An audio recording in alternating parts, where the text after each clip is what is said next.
thought we'd do it on the avenue. Waas Sappening.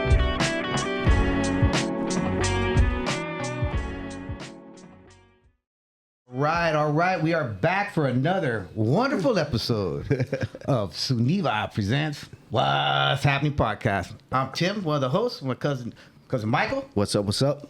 On the other side, we got Jeffro. What's crapping in? He just came off a hot date. At the other end, we got Mcneil. We got George over there. Orale, Timmy. What's going on, man? It's been a while. It's been a little while. It's been a long while. It's been a long while. Last time we were together, we had the car show, The car show, yeah. The car show. And that was back, early March, middle March? Yeah. It's been a little while. What you guys been up to? Mike? I've been traveling for work. There you go. Been working around the house. That's about it, man. Getting ready for Chico's graduation coming up here in a couple weeks. I heard he had the prom last night. We had the prom last night. Hey. Walking a little taller today. Yeah. I just played, man. I just played. Michael, you still working on that house? Still working on the house, man. Almost done, though. right. Hopefully, Hell yeah. another month we'll be done. When's moving, more or less? Probably in about another month and a half, I would say. Right on. Yep, got a few things. We'll have power this coming Friday. The SRP is coming to connect the power, so All right. we're getting that close, man. That means new studio. Yeah. New We'll be- studio. Watch out your neighbors don't put extension cord over to the wall. Jumper cables. Yeah. What about you, Jeff? Shaking and moving, rocking and rolling, man. I hear you. You That's look it. like it. You look like it. Jeffrey, you just got back from Spain or Madrid or Yeah, I was there. in Europe. You jumped the pond again. I did, What man. happened It was over a there? last minute trip. Yeah? Yeah. In fact, I bought my ticket like 2 weeks prior to actually arriving. Josue was going to go by himself. You know, he's a big Real Madrid fan. Yeah. And I was like, you know what, fuck it, I'll roll with you. So then I jumped in, went to a soccer game, went to a bullfight, went to a flamenco show. Oh, shit. Ate some good food, drank some good wine, and had a good time, dude. Hey, you And- posted on there that you went to the world's oldest original the oldest restaurant? restaurant in the world. Yeah, the oldest running restaurant consecutively in the world. And man, that place was amazing. Yeah? Yeah, it was amazing. food? The food was great. The food was awesome. And The toilets flush? and you know what's wild is you know, back then people weren't as big as they are today. So like the doorways, everything is like real tiny. Really? So I felt like you know, I felt like Yao Ming up there. I felt like Shaq. You look like him too. Yeah. Timmy walking right through. Hey, I got a question. The bullfight. Yeah.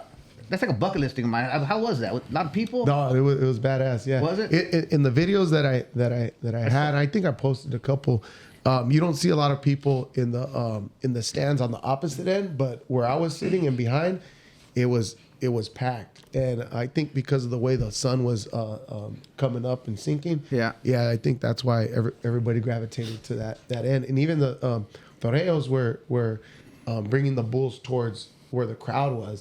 So we got a really good view of So you can sit wherever. You buy a ticket and you just get no, to sit. you're assigned. Okay, you know what I mean? okay, You're okay. assigned, and it was a cool venue, man. It was very old, you know, just like everything else in Europe, Yep. you know. And but it was a really neat experience. I'd never been to a bullfight, but that was Did they kill the bull at the end? they did, dude. Hell yeah. There was six bulls that got killed. Yeah. Hey, isn't the object they put like a spear on the back of it? Yes. Yeah. I didn't. Well, they're already I didn't there. know the. Oh, you got to pull it off? Yeah. I didn't know what eventually the. kill it. They bleed it, right? Yeah, correct.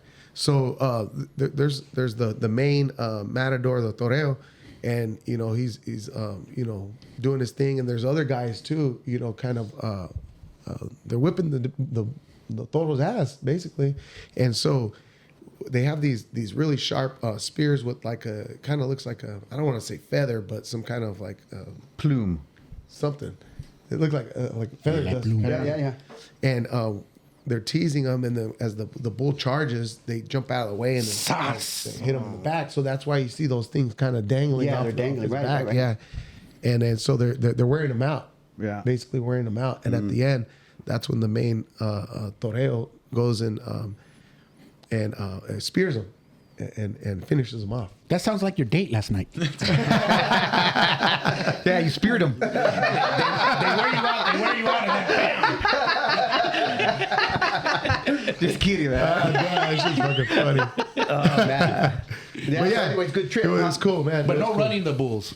No, that's in Oh, that's hell in no. Pamplona. That's in Pamplona, yeah. July. All right. But Nah, I wouldn't do that. I wouldn't do that shit either. I'm crazy. I want to try and do something. Hell yeah. But anyway, that was about it, man. Nice. Yeah. It was Good trip. very, very beautiful. I know women some out there, tortas man. that can make you help you train. So that's it. What's up with you, George? Let's change the subject over here. Let's shift a little. Hey, all I know is my Cowboys made a couple of good picks the other day, so that's all I'm worried about right now. Waiting for this to happen. But no, man, it's been a couple weeks that we haven't been together. Feels good to be back in the seats right here with you guys. Timmy still got the mustache though. Pimping.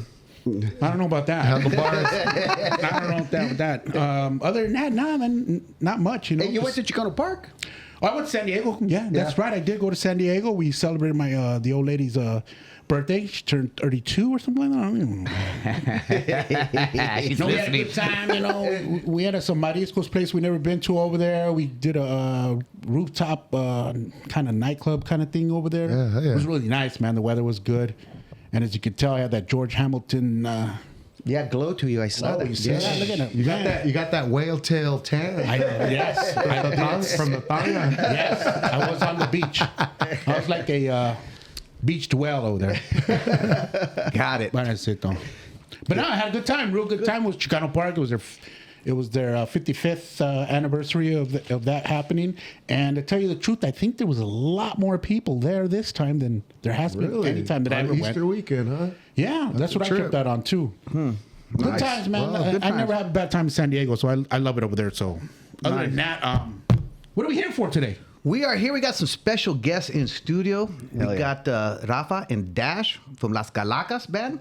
Welcome, gentlemen. Hell yeah. Welcome. Thank you guys for having us. Our man. first musicians, by the way. You guys are our first really? musicians on the podcast. That's awesome. We, No. Wait a minute. Timmy's the drummer. You got a drummer got fired. right here. We got Oh, yeah? two things in common right here. We got two guys that are drummers. Oh, there you from go. Tolleson. yeah, that's actually true. Huh? Yeah. Got it, man. Yeah. Hell yeah, man. Timmy, tell them about your drumming experience. No, that's another story. It's not a good one. It's not a good No, one. I got it's not fired good. after one song. Really? Yeah, the drummer didn't show up for the band. My wife's Theo, he's a blues guitar player. So we were in California and they were doing a gig and the drummer didn't show up. And he's like, Tim, sit on drums till the dude shows up. So I never played damn drums in my life. Yeah. And he goes, one dude's name was Rudy and Manuel, my Theo. And Rudy goes, when I look at you, you hit this drum. And Manuel goes, when I look at you, you hit this Oh, drum. man. I said, all right. Fuck, they both looked at me at the same time. I was like, oh, fuck, solo, man. This is an actual gig, Yeah, dude. that's a good one, And I dude. hit the pedal, I hit everything, dude. Oh boy, oh boy. He got fired halfway through the Dude, song. yeah. They stop, they go, anybody out there know how to play the drums? Anybody. Wow, man. That's pretty cool. Though. I was like, as I got off the stage, one day goes, I thought you were good. I don't need your pity, woman. If they don't recognize genius, it ain't my fault. That's funny, man. Well, welcome. Thank you guys you for guys. having us. Appreciate it, man. We appreciate you guys. So Dash and Rafa from Las Calakas. Yes, Yeah, and you guys are local guys, Yes, we are. Yeah. I'm born and raised here. right? Lived my whole life here. And yeah. Where's here? Phoenix? Well, it's here in Phoenix. So Okay. I was born and raised on 35th Avenue in Mcneil. Okay. Hell yeah. You know, and then Nice. slowly started going to 59th Avenue in Roosevelt. Then I went to Levine. And now I'm in Mesa. Mesa, That's Arizona. crazy, huh? Yeah, nice. Yeah, Moving on myself, I was born in California. Okay. In a small town by San Bernardino called Banning. Ah, Oh yeah, Danny. I was born there, but I moved here to AZ when I was 7. Okay. So pretty much I'm from here. Yeah, right on. And I grew up in Alhambra District area. Went to All right. Alhambra High School. So around 39th Ave in Missouri. Yep. No, well. So I've been here pretty much my whole life. Since, Well, so I guess I'll just start. How'd you guys meet and make a band? I guess. Go ahead. Damn. Well, Okay, so Las Calakas, we started in 2017. Okay. Yeah, in 2017. So, my whole life I've been a musician. I've been playing music since I was 9 years old, and I played in a band before Las Calakas. I toured for about 11 years with that band. Wow. And after that, just decided to do something different. I wanted to do more of like a cumbia, rock fusion, Spanglish, like a bunch of like different types of genres, just all mixed into one. Yeah. And I took about a year of hiatus from music, and then that's when I started to think about a project that I've always wanted to do before I die. Like you know what I mean? Like, I was like, well, I'm not done yet, because I kind of feel like this is what I've always wanted to do. So let's just shoot it, man. And we started 2017. I met so my friend, the other bass player, he's not with us anymore, but him and I, we've always played music. Okay. And we decided, I was like, hey man, I got this idea. Then I found Vic, the guitarist that plays for us now. I found him and I was like, hey dude, why don't you come over? And I got this idea to like do this cumbia fusion stuff. We could mix some punk rock, some metal, some, of course, cumbia. It was just like whatever comes out, but I want the backbone of it to be like cumbia, so that way, because cumbia, it's like, I don't care where you're from. It's like when you hear it, it hits your soul. Exactly. You just want to get up and dance. So I invited Vic over, and then bam, like in one day we composed that song called Baile de las Calakas, which is our first single. It just, on that day, it was like, you know what, dude, let's keep on going. And we just proceeded, and then Dash and Les, I've known them for how many years, Dash? We've known each other for like 10, 15? I think it was 2010, 2011. Something like that, yeah. Okay, yeah. About 15. So I used to play drums with Dash because he used to have like hip hop events. Yeah. So I started doing hip hop music myself. Like, I think I want to say around 2007. I kind of started doing my hip hop thing. My little brother would make beats. He's a really good producer, but he like does the old school samples old records and like really soulful sound. So he started making beats on his own, and then I just was hearing him in his room making these beats, and I'm like, man, like you're getting good. Yeah. So like one day I was just like, I could write to this shit, you know what I'm saying? So I just tried it out, because I always been a fan of hip hop growing up, R&B, oldies, just kind of all over the place, but I always had a thing for hip hop. So once he started making beats, it kind of like triggered me to just try it out, and I did. And at work, some homie had a guy that had a home studio and went and paid that fool $40 to record a song.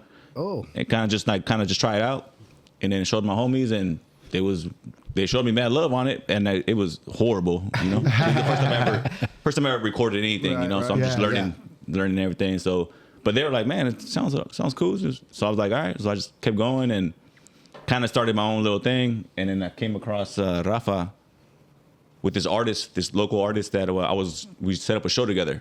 Okay. And then he was like, hey, I have a drummer that's gonna drum our show. And I'm like, all right, cool. He's like, come over and you can meet him. And that's when I met this fool. And to be honest, the first time I met this fool, I was shooting a video, one of my videos. And literally just met him, and I was like, hey bro, you think you could just drum real quick in the garage and we'll record you? He's like, let's do it. Yeah. So we had a little connection ever since then. That's cool. So it was by chance then, just mutual friend, whatever. Yeah, man. That's tight. That's tight. So, did you guys grow up on music? I mean, did your parents your tios? Musicians or anything? Yeah. I mean, how did? Yeah. So like growing up, and still to this day, I have problems. I don't know if it's ADD or ADH or whatever the hell it's called, when you're like making noises with your mouth, and I used to make beats in the desk. Of course, it's like a typical drummer thing. Right. So at school, I was just like get the pen and the pencil and start making beats, right? And the teachers will complain all the time to my parents to be like, hey, your son, he just can't stop like making beats. Like what's wrong with him? Whatever. So years passed by. I was 9 years old. My dad decided to start a band with my uncles, with three of my uncles and my dad, of course. And they go, we're looking for a drummer. Would you like to play drums? And I was like, well, I don't know anything about drums. I'm 9 years old. Yeah. Oh wow. And my dad goes, no. He's all, you have something in you that, you know what? This weekend we're gonna go to a pawn shop. We're gonna buy you a drum set. It's the cheapest, whatever, but we're gonna figure it out. Bought that drum set on that Saturday, brought it home, and I started messing with it. And my dad, he's all, okay, we're going to start this band starting on Monday with your uncles and myself, and we're just going to jam. So I started in Música Norteña. You know, we started jamming for a good 2 years, and all of us were just self-taught. You know, Wow. Yeah, just like just like self-taught, because it's from my dad's side. Everybody, I have uncles and cousins that are like phenomenal, like mariachi singers. They play in grupos, they play bandas. Like I have, like on that side, you know, like there's a lot of talented musicians. So I was 9 years old, started jamming with them, and yeah, ever since then, you know, the band only lasted for 2 years, right? And we're getting good, actually. Like, believe it or not, like these promoters, yeah, exactly. And these promoters wanted to book us at shows, you know, like at the dance halls and stuff like that. But my mom goes, "Nuh-uh, I don't want my son who's 11 years old." And I don't blame my mom. You know, I don't want him being around exposed at 10 p.m. Coming home at 2 a.m. He's 11 years old, and you guys want to jam, you know. And you know, it lasted for 2 years. And my aunt, some of my uncles and my dad said, "You know what? We just did this for just to jam. Like we're not trying to make it big." But my dad goes, "You should still proceed on trying to figure out where you got to go." Yeah. And How old are you guys, by the way? I'm 27. 27. No, I'm 41, man. 41. I'm 39. Okay, all right, cool. I'm just like timeline, you know what I mean? Yeah. Because I remember, I think it was a gig in Tolleson, like a Whoopie Days or some shit like that. And I remember seeing, when you're talking about this, I remember seeing there was a band at one of the fiestas that they had out there, and there was a kid that was drumming. So I was thinking, that's why I asked, like, I don't know if that was you or not, but no, it was at those times where we're just doing like family events. Gotcha. So like quinceañeras, and actually every 2 weeks we used to throw parties at my aunt's house, and my aunts and uncles, everybody just showed up, and we would just jam out, and it would just turn into a party. So that was like our shows, but we never did like any weddings or venues or anything like that. Do you still have the drums? The original drums? Dude, no, I do not. I asked him that recently too. Oh, did you? Yeah. That would have been cool. But my dad, he got so mad at me. I was like 18. I was 18. No, I was 16 years old when I sold it. Oh. Yeah, and he's all, "Dude, you sold that, blah, blah, blah, this and that," because, you know, I wanted to get another drum set. Yeah. Right. You know, Yeah. and now I kick myself in the ass for that, man. Yeah. But I still have, starting from then all the way till right now, I have 6 drum sets, and I have them all still at my sister's house in the garage. Do you? And they're all set up there for, you know. What's your drum set of choice? DW. DW. Of course, man. And Yeah. it took me, I'm 41. It took me about 6 years ago to get a DW, because they're expensive, man. Yeah. But I mean, dude, when you play on that drum set, it's like, it's just hard to explain, because you're drumming. I mean, because every drummer has their choice, right? Yeah. But just like when you're playing, it just flows on its own, man. It just feels good, you know. Wow. It took me forever to find the right one, and I still play. I practice and I play shows with that one. So that's my thing. Playing with your uncles and your dad back then, they influenced you a little bit, but musically, professionally, who influenced you? So that's when it starts to get kind of crazy, because all I knew was música norteña, I knew banda and mariachi. Okay. That was it. You know, that's also what I grew up on. My next door neighbor, Cubano, his name was Adonis. I'm never going to forget this, man. A Saturday, he opens up the window, and I just hear just start like distortion. I'm like, what the hell is going on over there? And I looked at his window. Adonis goes, "Hey, what's up, dude? Check this out. I just bought this guitar." And of course, he had no idea what he was doing. And he started just shredding. He's like, "Hey, dude, I'm gonna come over to your house and jam." Sure. So we went over in the garage, and I don't know what, because I just knew 3 beats. I knew cumbias, I knew like baladas, and that was it. Like, I didn't know there was anything else. So then he starts jamming. I'm never gonna forget this. So asking about the inspiration. Dude, I'm not making this up. From the back of his pocket, he grabs a CD, and he drops it right there in front of me, and it's the Blue album from Huizar. So that's when Huizar was barely was kicking in, you know. Yeah. He's all, "Check this out, dude." I'm just like, "What is that?" He's all, "Go listen to it, learn the drum parts, and the next Saturday I'll be here." So I listened to it for a whole week, and I learned the drum parts, and I was doing something different, because I wasn't like dunch dunch dunch. I was like doing like 4/4 beats and 6/8 beats. I was doing like different stuff, and then that started inspiring me. And then he goes, "All right, you're done with that one. he pulled out another one, and he pulled out Green Day. When Green Day was kind of first starting off when Dookie came out, you know? Yeah. And I was like, what? Like, what is this? He's like, this is rock, man. It's like punk rock. And then I'm like, what? And then I started learning that. And then I started getting into it. So who inspired me the most was the band The Police.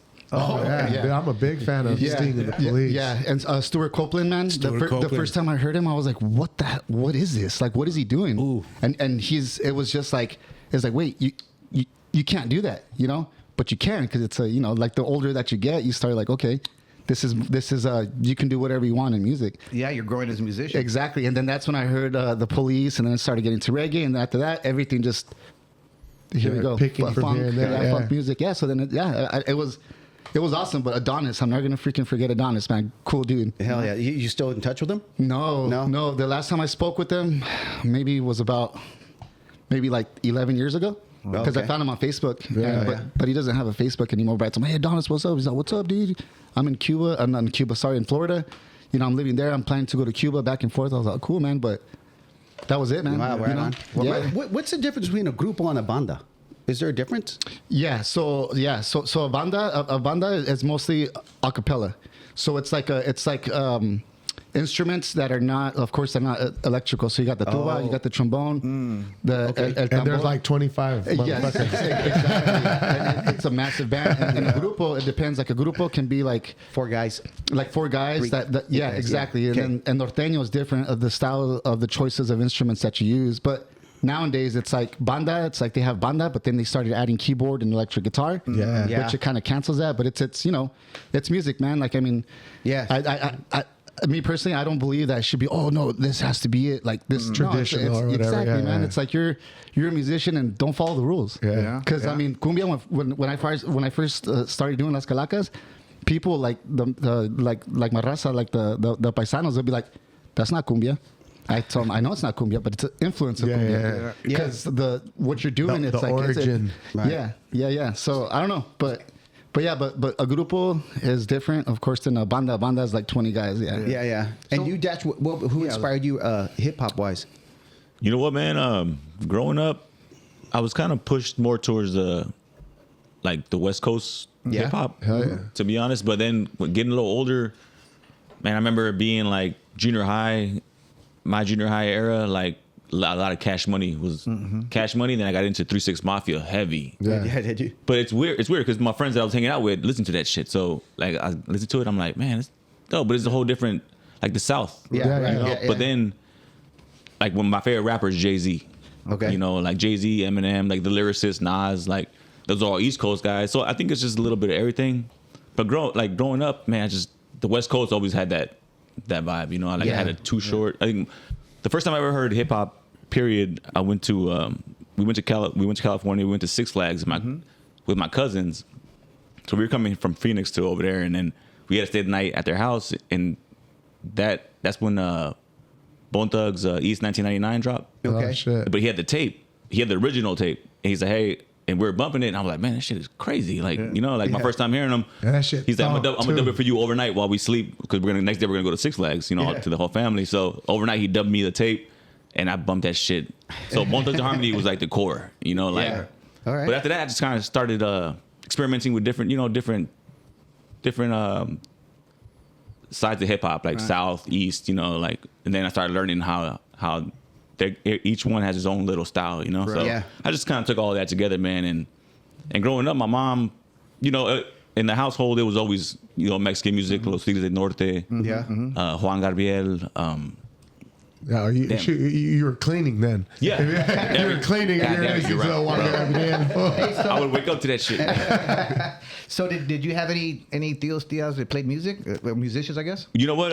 I don't, man. Okay. So I'm trying to. Well, your brother was making me and my brother are the first ones that are kind of musically inclined, I guess. Yeah. And then I've been trying to figure out like the past, you know, my uncles and stuff, but none of them that I know of, you know. Dude, it's a God-given talent, man. I mean, you know, not everybody can play music. You shouldn't even read music, you know. Matter, you know what I mean? Yeah. So, no, that's awesome. I was kind of curious how you guys came together, because, you know, I started listening to you guys a little more as preparing for this, and I'm like, you guys got a lot of different sound. I like it. I mean, it's dope. It is. Yeah. Now, did you guys, real quick, did you guys dabble? Did you guys play music in in high school? Band or anything like that? Well, I played mariachi. Okay. So I used to play the guitarrón, that big bass. Yeah. I played that. But I was playing music still at that time in my garage, learning all these albums. I tried to get into band, but I'm never gonna forget the teacher, man. I mean, I don't want to be that guy to throw like some racial stuff out there, but she didn't want me to be in it because I was. Didn't fit the mold. Because I'm brown. Yeah. And I hate to be that guy to say that because I knew how to play everything. And she goes, okay, you know how to do double strokes, paradiddles, single strokes. You know how to do this, flams. And I started doing it all. She's like, okay, that's good. And then she pulled out a sheet of music. She's like, read that. And I'm just like, I don't know how to do that. Yeah. And she takes a paper away. She's like, well, okay, so you're not fit for the job. Oh, and then I'm like, and then I was like, hey, but I'm here to learn. Like, yeah, exactly. How come? Me. Yeah, and she's like, nope, I'm not going to teach her.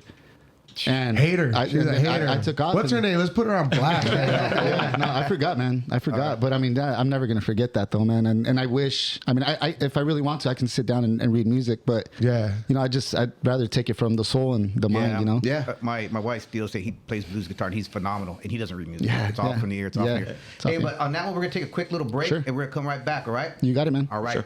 Seen it done like this before. Jump in my Chevy, baby, hurry, cause we gotta go. All about my biz, to the top is where I'm headed. If it ain't about the money, I don't care, you can get it. I do it for my people, throw the city in my back, I guarantee you ain't never seen it done like that. Yeah, power. Hey, we're back after a quick little break. But as I was taking a break, I was thinking, when you guys write a song, do you start with the lyrics first, or do you start with the music first, or is it maybe like a little riff that sets it off?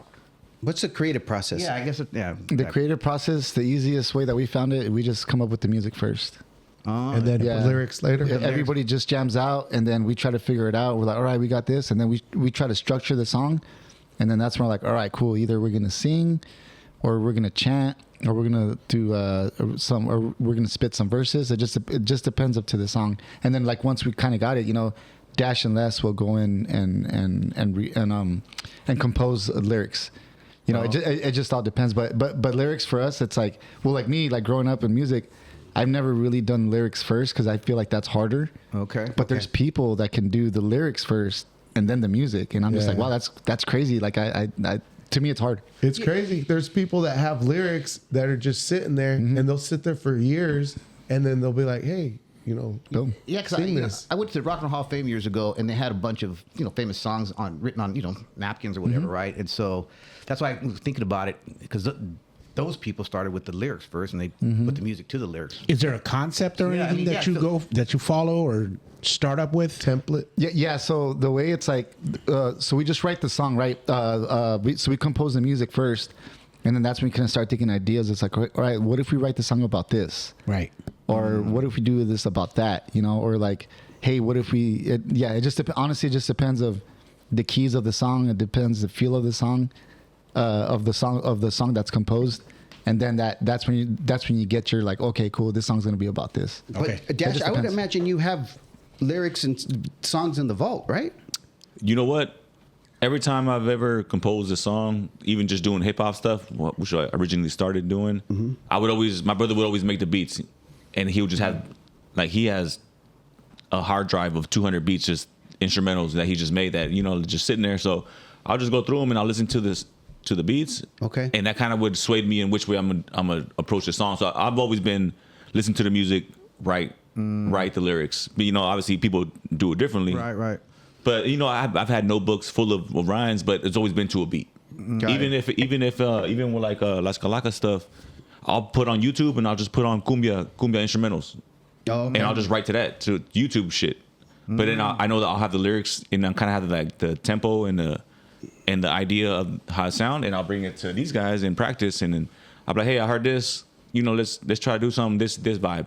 But I already have a whole song written. Got it. You know what I'm saying? Yeah. And we'll just put it to that. Big collaborative effort. Oh no, huge, Yeah. huge, man. And then when, like you said, when we do like a jam session, we might come up with a beat that they're just playing over and over again. And then I'm just in the studio and I'm just kind of like listening to it. I'm like, all right, well, this could be about this, or I'll ask Les, our DJ. He's also a writer too and a singer. So I was like, hey, do you want to do this about this? He's like, all right, let's do that. So then we'll just kind of. Got it. How many guys are in the band?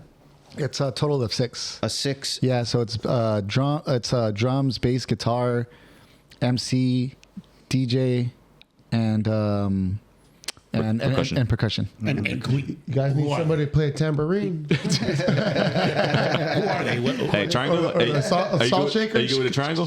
Triangle. There you go. Lunchtime. And so the members, so we have Les, which is our DJ. His name, so he goes by DJ Les.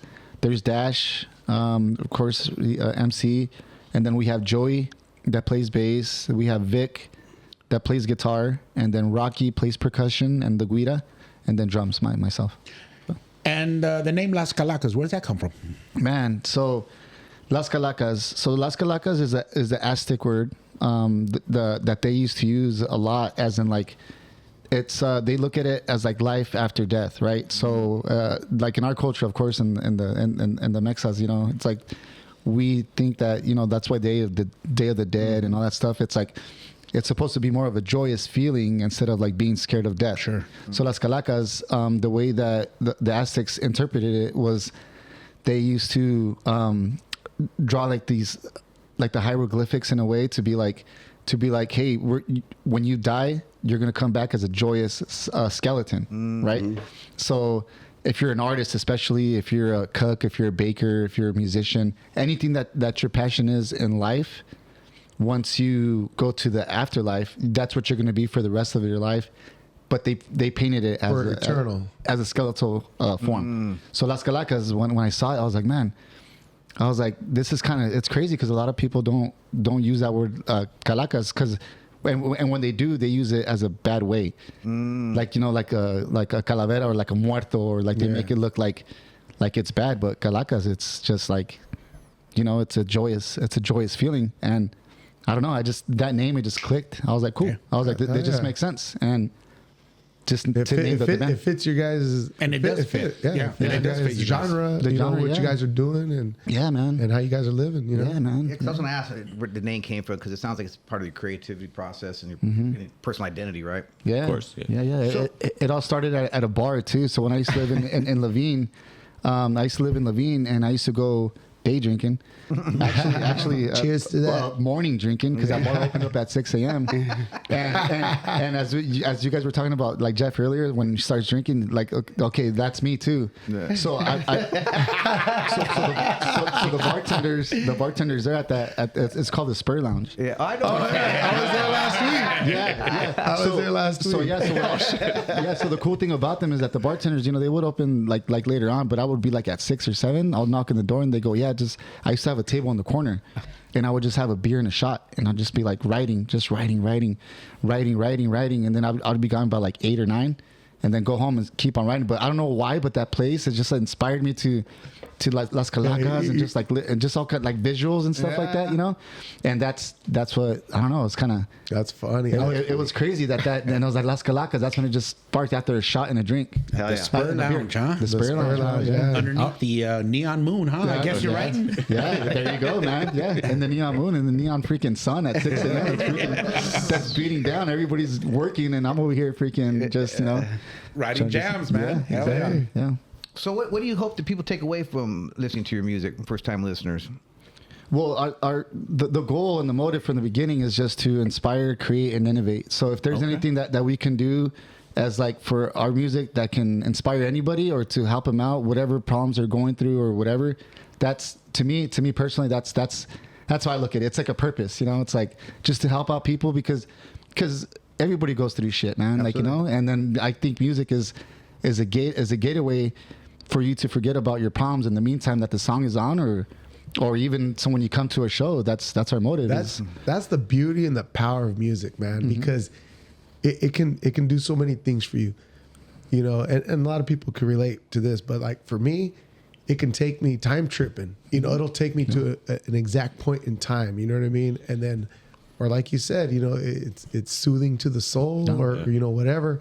And that's a music is. I'm a big fan of music across the board. You know what I mean? Also, one thing that, you know, I would want to take away from, you know, the group and the way that we carry ourselves and the way we do our music and stuff is just to, like, for people that are from the outside looking in, is just to look at us like we pursued, like, we just had a kind of like a passion for music, and we got together and we were able to form this group and do the shows that, you know, I never thought I would rock crowds like when I've been rocking with these guys. Doing my solo stuff in hip hop, I kind of got into the door, but it's, you know, I was doing everything myself, and I actually, you know, hit a wall. So I'm like, man, I'm spending so much money, and, like, you know, my budget is running low. Like, I'm trying to. So I took a break from doing my own shit just to try to figure it out. So like, I need to step out and look in, and I even thought about, you know, managing other artists or something, because I kind of knew how, you know, you wanted to stay in the industry. Yes, somehow, some way, but I still I love to create music. Yeah. So I was like, you know, I'm gonna just step back and kind of figure it out, and then that's when he was starting Las Calakas up. Yeah. And he was already kind of, you know, jamming with the core members, and he's like, hey man, come to a practice and just listen to what we got.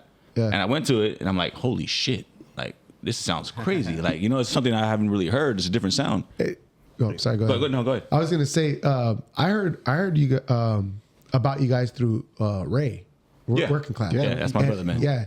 And so, like, that's how I heard about your guys' music. And then it was through a post. He wasn't like, hey, you know, check these dudes out. It was just, I saw his post. I was like, all right, cool, check it. I checked it out. I just YouTube. You know, you guys had a couple songs on YouTube already and shit. I was like, hell yeah, dude. I got down with it. You know what I mean? In fact, I was jamming to you guys' stuff this morning, you know, while I was getting ready to come over here. Yeah. And then, anyway, but you guys just recently shot a new video? Or did you guys? Yeah, we just released that video. Is it 3 weeks, Dash, now? Or something like that? March 26th. March 26th. Yeah. It was March? About a month ago. Oh, but damn, About a month ago now, right? Yeah. So we shot so we released a single first, like 2 days prior for the video. It's called Mi Gente. And then great song, by the way. Thank you, man. I heard it this morning, yep. Yeah, thanks, man. And we, you know, we just released that brand new video, man. And for us, in 3 weeks, three and a half weeks, it's at 137,000 views. Yeah. For us, it's a lot, like, you know, because we're like, damn, that's actually pretty good, you know, because the song's great, the message is great, the video is, I mean, I think it's great, you know. I mean, of course, like everything when an artist does, they always feel everything's great, you know. But it's your baby though. Yeah, you know what I mean? And so we recorded that video, and that video took a while. It took us at least about a month to record, because it's not a performance. There was performance scenes in there, but we just try to capture the faces of the raza. Yeah. Of course, of the working class. And some places said yes, some places said no, because they didn't want to be on camera. And that was a challenging part. And the challenging part too is that when you're recording videos, it's like you have fast cuts. So those fast cuts are not even a second. And especially our video. Our videographer, he's awesome. He's professional. He's like, hey dude, we need to get as much stuff as we can. And we drove all over AZ, Mesa, Chandler, Phoenix, Tolleson. We went everywhere, down 35th Avenue, Glendale. We went everywhere just trying to capture faces of AZ. Yeah, nice. Oh, yeah. You know, so but yeah, cool. But it was it's a good video. It's a good project, and the way that we visualized it. In our head, it came out perfectly on video. You guys were able to capture that. Yeah. Shout out to Mapache Films. Yeah, Matt. His name is Matt, man. Yeah, he's a good dude. He gave you the creative flow to your view of how the video went. Yeah, so when it comes down to the videos, man, I'm big on videos. Like, I mean, that'd be like my second thing. I've always wanted to be a director, you know, like coming up with videos. So from all the videos that we have, I write a storyboard. I make sure I have everything, and I present it to Matt. I'm like, hey, Matt, I got this, dude. I got that. He's all, dude, that's pretty cool, man. So we get together, and then the band, all of us end up getting together, and we start just moving parts around. Sure.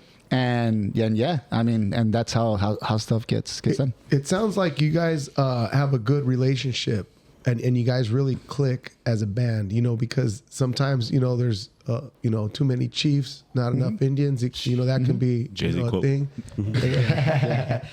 But it sounds like you guys have good chemistry. Of course, and that's badass. Dude.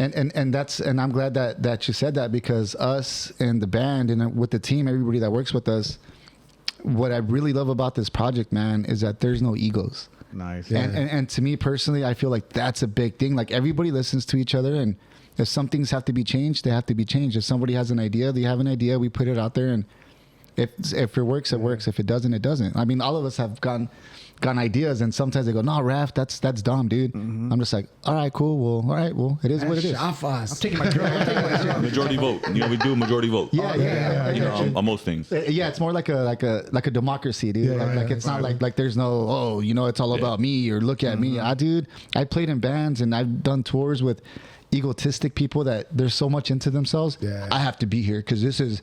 I'm just like, come on, man. It shouldn't be that way. Like all of us are working together.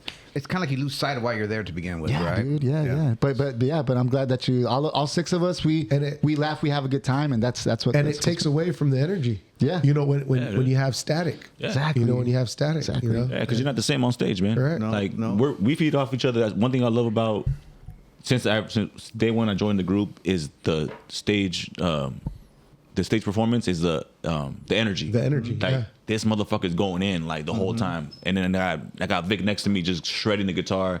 I got Joey on the bass, and I got DJ Les, killing it. So I'm like, that shit that makes me go harder. Yeah, So, I love it, man. I love it. And in the crowd on top of that, you guys are getting me hyped right now. There's energy all around, man. I'm getting hyped. I think it's the tequila.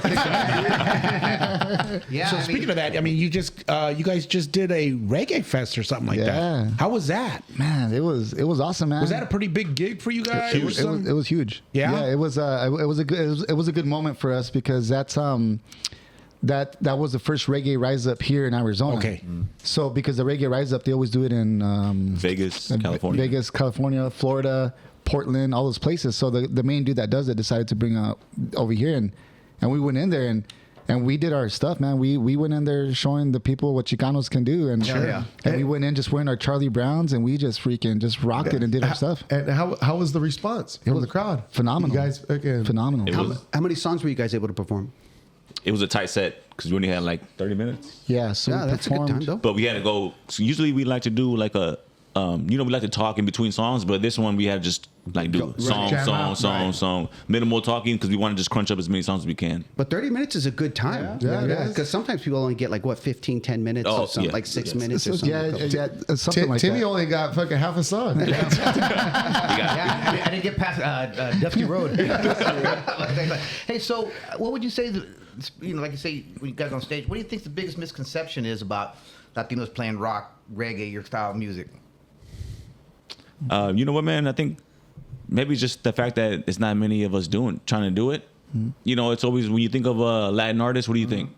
Yeah, or reggaeton. Yeah. Like singer. Tex-Mex. Yeah. We're kind of putting all the elements together. Mm-hmm. So it's kind of weird, but it fucking works, man. It does work. It does work. And like I say, I can imagine people just looking at who are these dudes? Yeah, and a little side eye. Yeah, no, and the crazy thing about that, man, is like we know when it's the first time a person's gonna that's okay. Let me retrace. We know when it's a person's first show, like that. Like I can just point out to them how they are because they are so confused off their mind. They don't know what the hell is it's true, man. I ate the acid, man. Yeah, no, dude, it's crazy. Because like everybody's people that are the fans that come and check us out. They already know they're vibing. Your followers, and they're just like wait. The first song is always like that. The second song they're like, what the hell? Then the third song, it's they're toe tapping. Then they start toe tapping. And then after the fourth or fifth, it goes, oh, now it makes sense. Yeah, because I'm never gonna forget our very first show was at Last Exit Live at Las Calakas. It was 4 of us in the beginning, and our music wasn't on Spotify, wasn't in nothing. We just promoted for it. There was 250 people. It was crazy. We played our first song, second song, third song, and people were just like, what the hell is this? After the fourth song, they're like, all right, cool. Now I understand what's going on. You made the connection. Yeah, and then a lot of people think that we're from California, because of the style of music. Right. Yeah. But then they look us up and they go, oh, you guys are from Arizona. It's like, yeah, man, because I feel like that's what we need here, man. Is like the good thing. There's a bunch of bands that are coming out that are like that are doing like the Latin fusion, the cumbia, and I'm just like, yeah, man. I'm like, that's how it should be, bro. Like, nice. like all of us, all together, man. Something different, but the same. Something different, but the same. Yeah. It's different type of style. I was going to say, what is the music vibe here, the scene, for bands like you guys? I mean, how does it influence what you do? I mean, well, man, Okay, so to be honest with you, man, like I don't want to sound like that dude, but I mean, it's like we're you guys are one of a kind. Well, so you guys are. So we're just paving our own way, dude. Yeah. Okay. Like let's just put it that way. Like we're not like if you put us with the metal band, we're still gonna mix. If you put us with the cumbia band, we're still gonna mix at the reggae rise up. Reggae, yeah. I was just gonna say It's you just guys like, just it made perfect sense, you know. And it's just like we're just doing our own thing, and if you like it, awesome. If you don't, then that's fine. I mean, the music's not for you, but it's you know, you guys are kind of neutral. You can slide this way or that way. We have a lot of elements of every genre in our music, so we can get in. We can fit in where you can get in where we fit in. Right. Are Too short. I think. Were you asking more of like? Are there people like supporting it? Like, are there bars that hire you guys? Oh, yeah. Like, is that scene going on? 'Cause, dude. you know, I'm mad out of the support. scene, obviously. A lot of support. So we play a lot at the Crescent Ballroom. Okay. You know, so we played at the Van Buren, we played at the Valley Those Bar. are good venues. They're amazing venues, you know. Well, I just reposted. You guys are going to be at the Soda Box in San Diego. in San Diego. When is that? Mother's Day. May 11th. Mother's Day. Sunday, Mother's Day. Yeah. Oh wow. Oh damn. Yeah. Sorry, ma. I told him last night. I was like, I can't be here for Mother's Day. I'll be here Saturday. You're not gonna help clean. What is this? I'm sorry. Is it a festival? No, it's just No, just a gig, right? It's just you guys' gig. Yeah, Soda Bar is just a venue. It's just a music venue. We're just going out to jam. Hell yeah. Nice. On that day, Growing. there's a band called Cumbia Machine that's playing with us. Now- as well as Cumbia Machine. That's a and then- badass name too. Yeah. Have you played out there in California before? Yeah. And we how have. do they respond to you guys out Man, there? they love us, man. Right on. You know, yeah. Hell yeah. It's, so they, I mean, I don't want to say love us, but they like us. You know? Okay. Yeah. Say love, man. Say we love. played we did a Santa Ana show. I think it was like for the city. Was it for the Oh, Dia yeah. de los Muertos? Santa Ana. And like the mayor was out there. He was like, he loved us. Yeah. So Yeah, that's Santa. cool. But he obviously never heard of us. He but he's wanted like, man, votes. He just wanted votes. Yeah, okay. And we did take a photo. We took a photo with him. Yeah, and, Took a photo. and we've also done Chicano Park as well too. Hell yeah. Oh, did you? Like that was like Salud Tacos? Salud Tacos. That was like 4 or 5 years ago. No But more Salud Tacos over there. You know that? It's gone. Oh, it's gone. gone. Yeah, Yeah, it's gone, We yeah. played. I think a year before they closed. Yes, a year before the close. They had a badass side Yeah. section venue. The Corazon del Barrio. Is that what it was? There you go. Yeah, That's where we played. Yeah. it was awesome, badass, dude. bro. It was Yeah, great that's show. a nice That little place venue has right there. potential. Dude. I love it. I watched a couple of concerts. Oh, okay. Couple shows there. When's your next gig here in town? Our next show is July 18th. We're having our album release show at the Crescent. Boom. Yeah. Yeah. So that's on. Can I get a on July- wristband? You got it. You got it. You just got to set up those drums, dude. and then you're You got it. You got it. Josh told me I'm in. What was the fucking triangle? yeah. You know, Rafa said something interesting earlier in the break when we were right here. Jeffrey was talking about taking up the drums again. I guess he wanted to be. You know, he said he did it back in elementary school and he jammed out a little bit. But Rafa was telling me that he's open to teaching Yeah. whoever the drums. Of course. Yeah. You know, and he For a just fee. wants to. Yeah, No, good. no. Hey, Rafa, good luck with that one. No, dude. Honestly, if I have time, if anybody needs help on music, I mean, yeah, I try to make time as much as I can, and yeah, man, I don't charge, man. You know, like it's like if anybody needs help, because I've been there before. You know, I used to teach for a whole year, you know, but that's when I didn't have a job, of course, and that was my job. So of course I kind of had to charge at least something so I can pay the gas wherever I'm going.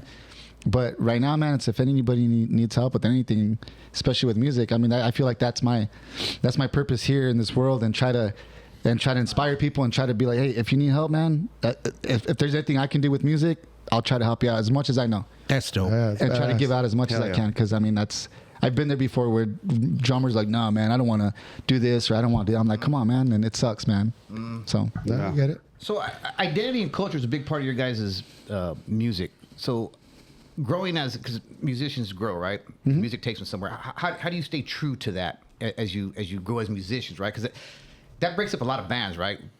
This guy wants to go this way, this guy wants to go that way, right? And so I mean, Evolution. You evolve as a musician, you grow as an artist. How do you stay true to that? Keep it together. I think just like kind of earlier how he said the ego thing, that plays a big role in our band. Okay. You know, everybody has a role. Right. And everybody has a job, and they know what they need to do, and they know that they need to do it like well. But when we get together, we kind of all help each other do that. You know, so that's why we practice. You know, once or twice a week. Once for sure, twice a week, and we have shows and stuff. But we always line each other up, and I think it's just more of a relationship that we have together. Right. Because you know, like when you have a, if you have a bad egg, it's gonna fucking tear everything up. dude. You know what I'm saying? Or cause problems, Right. make it awkward or whatever. But all of us, man, we know what we all kind of have the same agenda. You know what I'm saying? So I think that and all of us having a passion for music and like doing what we love. This is truly what we love to do. Yeah. You know, like so.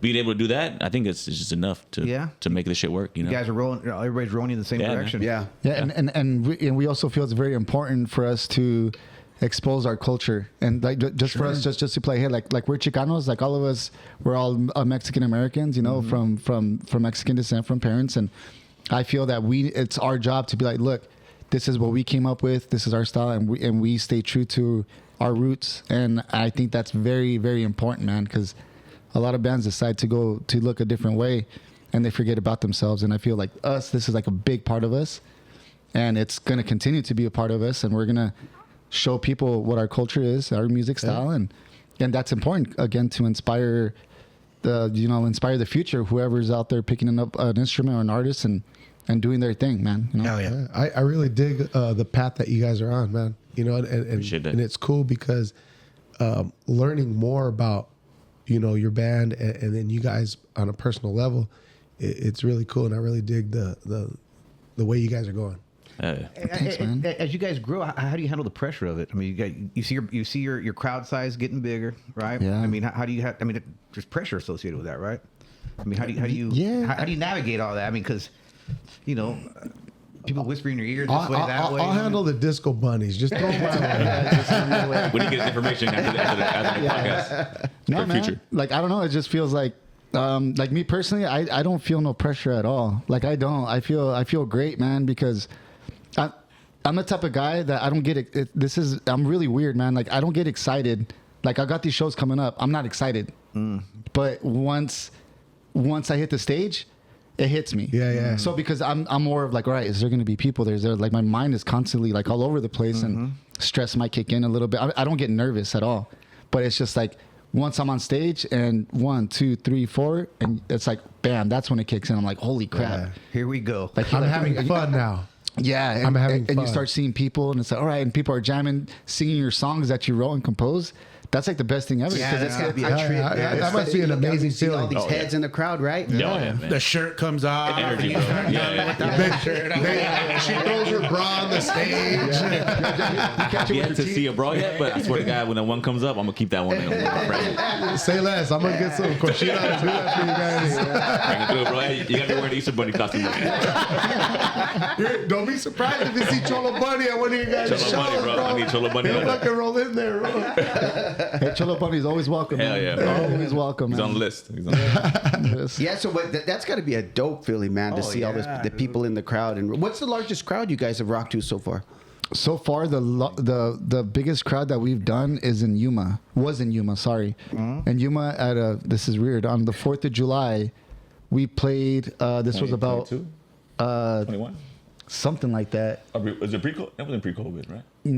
Damn, that's a good I don't question, know. dude. I think that might have been pre-COVID. Okay, so my memory is not the greatest. Yeah, Okay, I forget a lot of shit, but I do remember that show there was at least like 9,000 people. Oh, wow. Yeah, it was with one of my all-time favorite inspiring Spanish rock bands called El Gran Silencio. Yeah, I know. Yeah, so El Gran Silencio, I grew up with of course, and I got the chance. Damn, that's cool. We got the chance to share the stage with them, and we were fourth up.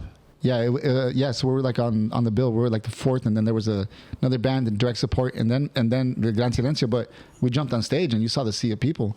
Reckless. It looked crazy, bro. I bet, man. I bet. Yeah, it was at a baseball park. Well, that's it. Yeah. Yeah, and at the time, our agent, the guy that used to book us, he's like, "Hey, dude, I got you guys into the show." He's all, "This is gonna be good," and he got us in, man, and That's we're just pretty like, "Wow." badass, dude. That's It dope. was awesome, man. Yeah. It was them and another band called Víctimas del Doctor Cerebro, which I grew up with, which is another Spanish rock band. Like, that's I love Spanish rock. So I got a chance to share the stage with one of my inspirational bands. I've been meaning to ask you, do you get down with Hombres G? Oh man, damn. Only like one or two songs. It's more like pop, 80s pop, Yeah. Spanish rock and shit like Yeah, that. they have at least like one. I mean, that's me. It's like me against everybody. Like, you know, because everybody loves. My respect to those guys. You know, I respect them, but their music. I mean, it's okay. I went to their show back. They played here. I think it was like in July or August. I went to their show. It was a good show. Yeah, man. They're from Madrid. Where they play? Yeah, they are. Here. Yeah, they're from. They played. They played right. It used to be called the Dodge Theater. I think it's Arizona Financial. Oh, Financial. Yeah. Yeah. It was Because I like 80s music. You know what I mean? It falls right into like the genre of the Spanish rock, but it's like 80s rock pop. I guess. You know what I mean? So anyway. Yeah, well, hence why like Finest is one of my favorite band, and this cover right here is from their very first self-titled EP, which that inspired me to, you know, it's Finest is, to me, they're very inspiring, and they started from the like early 80s as well too. And you know what? It was a trip because, you know, Hombre say they're big, right? They're from Madrid, and I was just out there. So Yeah, we know. we asked me and my buddy Josue, we asked everywhere, like, hey man, is there any live music around here? Like, where can we go to listen to some? And it didn't matter if it was like Spanish rock or what. We just wanted to go listen to some fucking rock, do some bands or whatever. Dude, I couldn't find anything out there. I tried the same thing. Nothing, dude. And I'm just like, what? And I guess the place to be at is in Barcelona, but still, it's like, and I'm understanding. It's like, wait, there's a lot of great Spanish bands, Spanish rock bands that come out from Spain. Yeah. Where are these venues at? And just like you posted on your story, how like everything's closed at a certain time, it kind of looks like a ghost town. Yeah, I saw that. I was like, that's exactly. Yeah, what it is. man, it's crazy. Hey, the bars will stay open until like 5-6 o'clock in the morning. But the streets is empty. But it's crazy. And there's no live music, man. There's which no to me, live I'm just like, music. what? I know, because I was looking. Yeah. What about Los Amigos Invisibles? Los Amigos Invisibles? Yeah, they're good. Yeah, they're good. I of think they course. just recently came, or they're coming. I'm to not the valley. sure. They are, Yeah, for real. Yeah. Okay. So Last they're week. good. They came last week. Oh, they didn't came last week? Last Saturday. Damn, I I think. love those dudes. I know, like Don Silencio. I used to listen to them a lot. Yeah. Heck yeah. Where did they play at? Maybe the Van Buren, I think. Something like that. I thought it was a Crescent. Oh, then that's probably the Crescent. Yeah. So it's safe to assume the single is off the new album. Yes. Yeah. Yes. So we released the single. Now the rollout of the debut of the entire album. Of the album. Yes. So the thing. So we're gonna release another single. Okay. So I don't know if I can say this. Can we talk about that? I think so. Yeah. So we're Go ahead. Nobody's listening to our Nobody listens to us. That's the problem. Everybody's listening. so we're gonna release another single, I believe this week or next week, and we're gonna release another single. So 3 singles. So 2 audio. So the thing that we're gonna do is called the waterfall effect. Okay. So Educate me. So you release 4, and then the full album. All right. Okay. That's how it's done. That's what I do with the ladies. No, I feel like that's a Saturday night. It's called a quicksand effect. The triangle, G. Yeah, lunch is ready. Chorizo, ladies, chorizo. Hey. So, will you guys be shooting another video for any of these singles coming up? Possibly. Yeah. Yes, we are. Yeah. So we are. Yeah, So we're gonna. I finished the storyboard last week. So we're gonna go everything on Tuesday with the band, all of us, and we're gonna put our own input. But it's gonna, and that's one of my favorite songs. And like me personally, it's one of my favorite songs in the album. Hell yeah. Because it's a little bit different. It's it's like, I don't know, it just makes sense. It's kind of 180 from the single that we just dropped. Yeah. The video, the Mi Gente, it's more for the people. This next one is just going to be different. Nice. Okay. Yeah. Okay. And it's funny. I was just gonna ask you. You can't be in it. What? Cholo Bunny? Cholo Bunny. Ray Liotta? It was dead. Ray Liotta. I was gonna ask you guys. Rafa first. What's your personal favorite song that you guys have out so far, or one of your personal favorites? I'll be honest with you. So we, let me see. This is barely going to be our 3rd album. So one of my favorite songs is the last single that we're going to drop. Okay. Which is for the one that we're talking about. Gotcha. It's freaking, I just like it a lot because Dash sounds great. Les sounds. I mean, it sounds so good because it's more like of a dance hall. Okay. Oh, like hell yeah. it's more like of a dance hall, but there's a little bit. It's like it's really weird, but it just makes sense. But I've been listening. I don't listen to our music that much because I listen to it every now and then. I get it. But this new album, I've been going back and listening to it over and over and over, and that song is just It's hitting you. yeah. And that's why it was easier for me to start writing a storyboard. I'm like, dude, check this out real quick, you know? Yeah. And yeah, but that's What one of them. about you, Dash? Which one hits your heart? You know what, man? To be honest, so it's kind of, I don't want to sound cliche. Or several. Well, yeah, I do have. I think Top Down is the first song I got the chance to actually like do my thing on it as far as like hip hop wise, and I had the song already, and I brought it to these guys, and they constructed the beat, out of my outside of the lyrics. So that one is my all time favorite, just because that's my first time I got to like get my hip hop shit. You know what I'm saying? Yeah. And it fucking works so good, and it involves cumbia, and it's cumbia and hip hop mixed together. Yeah. Nice. Which is crazy to even say that, because back in the day I'd be like, that shit would never work, but we make it work. But to be honest, Mi Gente is one of my favorites. The recent That's on hits, the recent single, because I remember leaving practice one night, and Les was like, hey, he's like, I got some beats. Let me show you some beats that he also produces cumbia beats and stuff on his own. And we kind of transformed that into the band stuff. Yeah. So we're leaving practice, and we're walking out to our cars, and he's like, hey, let me show you some beats I made real quick. So I go in the car and I listen to this beat, and I'm like, holy shit. Like, he has the Mi Gente beat, but just in his own, like, we made it the way it is, but he had it before that in a beat, a cumbia beat. So I'm like, what beat is this? And it was just an instrumental. Yeah. And then he's like, yeah, just, Something he threw together. Yeah, I'm like, send that to me. Send it to my email. Went home. I wrote the hook, wrote the verses. And then I was like, I got something for this. Went back to his house. This is a year ago. So I went back to his house, recorded that shit. And then I think it was his birthday party. Oh, yeah. He played it at his birthday party. Yep. And he's like, hey, I added some lyrics to it, some singing shit. I'm like, all right. This is when he was first coming to the singing stuff, because we lost our singer. He decided to part ways. So Les came up, and then he played it at his birthday party. I'm like, holy shit. So that was the whole structure for Mi Gente. So then we took it to the practice studio, and then we created the beat on top of that. Hell yeah. So the process of that, man, that's one of my favorite songs, just because of doing all the pieces. Right, that's cool. The way it came together. The way it came together to now. Yeah. You know what I'm saying? How many songs are on this album? We have Seven? 7 songs. 7 Yeah. songs. And the layout, how do you guys go about the layout? Like, you taking their listener on a journey when you lay out the song structure, or the... Yeah, or As far as tracks. like track number 1, Yeah, track number 2. yeah. We just listen to it, and we just figure out this song goes right Which there, way it right there, right flows. there. Yeah. Yeah. Nice. Yeah, so we're not going to throw in just anything Yeah, like that. right. 'cause- Yeah. That's We what, try to make it flow nicely. Yeah. yeah. Right, Okay. right. Listen. But there's not really a storyline, I think, behind it or nothing. No. Just how they go together. Yeah, just how they go together. Sonically, I guess. Yeah. And this album it's called Sangre Arisa. Okay. Is the name of this album, and our good friend Savvy, she's an artist. She's the one that did the artwork for us. Yeah. So So when you design an album, I'm sure you guys have songs that you haven't released, right? And so Yeah. I guess my question is when you design an album, is there a general idea behind it? So these songs are going to fit the title of this album per se. So- see what I'm saying? I'm sorry. No, do you understand what I'm Oh yeah, of course. So the way the best thing to do, the way that's worked for us is we just get the songs, we record them.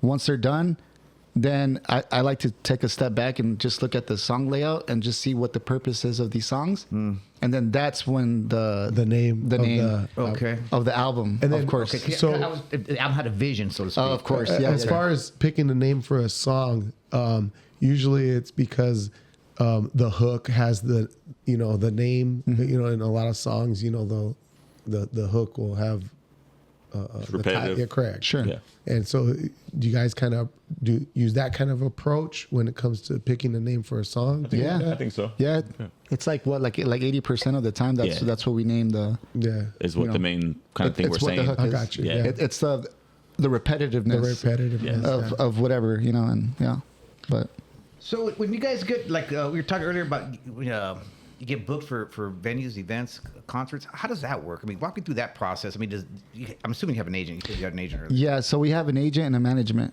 You know, so we just jumped on board with the new management in January. They're called 1212 Management, and right now at the time they're the booking agent and the management. So what's the the difference between an agent and a manager? Okay, right. so an agent is a person that books the shows, right? Okay. So they're the ones that say, okay, well, hey, we want to book Las Calakas for whatever, and then the agent goes, okay, cool, well, we charge about this X amount, and then this is our writer, cool. Oh, well, we can't do that. So basically, they're the ones that if there's any type of shows that are going to get booked, it goes through them. Oh, okay. Right, and a management, it's more of like the day to day. It's like, we got to get these guys sponsors. We got to put them out there. Like they're more involved. Social media. Yeah, and all that. Be like, all right, guys, like, you know. Kind of a middleman. Yes. Between the agent and the band. Exactly, dude. And they're the ones that kind of have a vision to be like, all right, cool. Well, we're going to do this. We're going to do that. What do you guys think? You know? Okay. And that's like the difference. So the agent just is more for the booking shows. Agent has no say on type of like management. You know, management does their own thing. Is the management local? Yeah. Nice. They're local and they work with a lot of big bands, man. Yeah, they got us a Reggae Rise Up show. Oh, nice. Okay. Booked us so. That's badass. It's basically a manager just gonna put out there, you know. So right. Yeah, good guys. We're gonna take another quick break. We'll come back and we'll wrap it up. Not a problem. Sound good? Sounds All right, good. right on. Perfect, man. Siempre estoy con mi gente, quiero que sepan que están en mi mente. Siempre tengo el control, respeto a mi familia. Okay, hey, we are back with Las Calakas, Rafa and Dash. Hey, we were talking earlier before the break about the waterfall effect, right? We release a song here, a song there. Mm-hmm. Explain it. We had a little bit of disagreement. Explain me why they do that versus like the old days they just dropped an album. I'll be honest with you, man. I'm at that place too that I've been learning a lot from the management company that we're with, because I'm just a drummer, man. Right. Like that's my thing. Like, me too. But oh yeah, I know. Yeah, you know. One day. But I like to learn about stuff as well too, and I always ask questions because I mean I think that's what we have to do: ask questions to learn. But not only that, it's wise to, you know, because this is you guys' product. Yeah. You know, this is your product. Sorry, I didn't mean to. No. It's all good, man. And yeah, it's just the waterfall. I guess a bunch of artists have been doing it like that for a long time. Because before we were with this management company, we just used to release a single or two, and then release the full album. Mm-hmm. You know, but now it's like, nah, dude, this is how you do it. Because this is how it's done. Because as we were talking about the attention span of people, it's like, you know, you have to keep on reminding them. Mm-hmm. I'm just like, damn, really? It's like that, bro? But yeah, keep it on the front page, right? Yeah, so it's like they basically just release 4 singles and then you release the full album after that. Yeah. So it's like about like a 3-month process, 3-4-month process. So it goes like video, audio single, then video again, and then roll out the album. So it's just kind of like, kind of keep jabbing them. Yes, kind of keep them interested. Like, oh, they got to drop a new song this week. All right, 2 more weeks later, they got another audio single, and then guess what? Before the album comes out, we drop in a whole new visual. So it just kind of keeps them baited. Keep them hooked. So then you guys made another comment about radio, right? That the songs can't be so long because of attention spans, which completely blows my mind.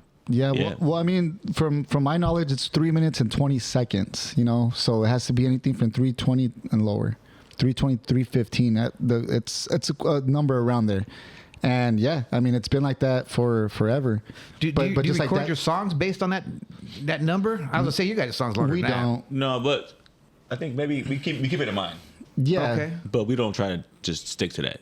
Yeah. Okay. If there's a song that we really like, and we're not gonna pay attention to the 3:20 or the 2 minutes. If the shit hits, it's gonna hit no matter what. It's gonna hit no matter what, man. Absolutely. Yeah. Absolutely. So I mean, that's how it's done. Also, think about this: when you're on your phone, when you're on Instagram, look at the reels. You're swiping. You'll watch that shit for like 10 minutes. If it don't catch your attention, you're swiping. Right. That's the whole thing with attention span. It's crazy, I do that with Tinder.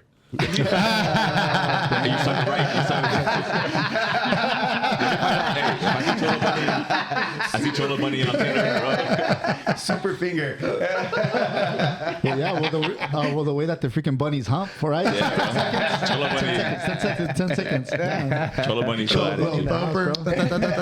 Bunny was whacked at Easter. Right? So it's I mean, you got to take those things into consideration. I would, yeah. You know what I'm saying? Not you guys say it. We were talking about earlier. I would agree. So the business side of it, we're talking earlier about the business side, the promotion, the difference between an agent and a management company. So you started a band because you guys are musicians, right? You love music. And I gotta imagine the business side of it is just a whole nother animal, man. I mean, a whole nother animal. Yeah. It's a shit show. I would imagine. It is. Yeah. People stab each other in the back. I mean, could you talk a little bit about It that? is. I mean, take us behind the scenes. If we were in Calakas, I mean, what are we seeing? Well, the way that we started off just independent. Of course, we did everything. We booked out everything. We did everything on our own. And then once you start getting to like that next level, then you get an agent. Then an agent he books your shows, whatever. But of course, take a little percent. Of course, he gets a cut because of the job that he's doing, because he's directly speaking to promoters. And then the bigger that you get, there's more people involved. So they start taking money off from everything. And Is there a standard percentage per se? yeah, like 10%, 10 Okay, 15%. okay. But of course, how like everything is going up, Right. of course, then they have to take a bigger percentage as well too. Okay, Damn tariffs. Damn tariffs. Don't buy a Tesla. There's one thing that always angers me, and it still angers me still till this day, dude. And is when venues start to take a piece of the cut from your merch. Yeah. And that's the bigger venue that you play. Of course, they take a little bit, and that still to this day, man. The reason why it angers me, it's because it's like, dude, like those are our designs. Like we came up with it. It's our name, and then what? You're already making a killing off the bar and at the door, and then you still gotta take a piece off the merch. Greed, man. They do that now? Yeah, dude. Yeah, there's a lot of venues. Like the bigger the venue, of course, and that's with all the big artists too. Even if it's Metallica, if it's Slipknot or anybody, the A-list venue- artists, bro. Yeah, dude. It's like, dude, like how much more can we screw? That the makes me artists, bro? not want to buy a shirt at the venue. Yeah. bro. But you're right. going to support your favorite artist, so you want the shirt. Yeah, but it still You know, like, sucks though. it Man. does suck. It hurts. I'd rather It give hurts. my money directly to them. Yeah. You know what I mean? So when you say 15%, 50%, so as the venue charges for T-shirts, whatever, it gets bigger. Your percentage becomes less. The band's percentage becomes less. Well, our profit. Okay. So obviously we're in it to make a profit, right? Absolutely. For the merch and stuff. So after it's all said and done, our cut just gets a little lower. You know what I'm saying? Yeah, it's because sometimes either so you get a guarantee. Yeah. Okay. So there's either a guarantee sense. or a door deal. So it just depends what way so you're going to go. If you get a guarantee, then they'll give you X amount. Right. And no matter if the show tanks or if it tanks, your guarantee's there. But Right. if the show does way more than your guarantee, You're still then stuck, You're right? still stuck Yeah. on it. Yeah. Man, that's a sometimes tough it It's a just depends. crapshoot. Yeah, it just depends. it's a gamble. It just depends how you work. Does your agent kind of maybe the guarantee ain't the way to go here? Maybe it is. Do they give you guidance as to like, Of I think course. this one, yeah. I feel like they gauge it. Yeah. Okay. And I Okay. think you guys, with experience, you learn like we've done these kind of festivals. They don't do well, right? Yes. They don't do well, Exactly. so we're not going to say guarantee. Exactly. Or we're going to ask for a guarantee. Exactly. Yeah. Right. It all depends up to whatever the promoter is going to shoot to to our agent. Right. And our agent, if he knows if it's good, he's going to be, hey man, I got this. Or if it's bad, he's not even going to get a hold of us. He's like, no, I'm not going to work with you because you don't want to work. Right. I mean, They're it's always- negotiators Yeah. at the end of the day. Right. Honestly, it's good to have an agent and a manager because they know more of the depths in there, and they come and present it to us before we execute or doing anything. Our job is just to pick up our instruments and compose. You know what that does too, though? It eliminates stress from you guys, and then also it eliminates anger.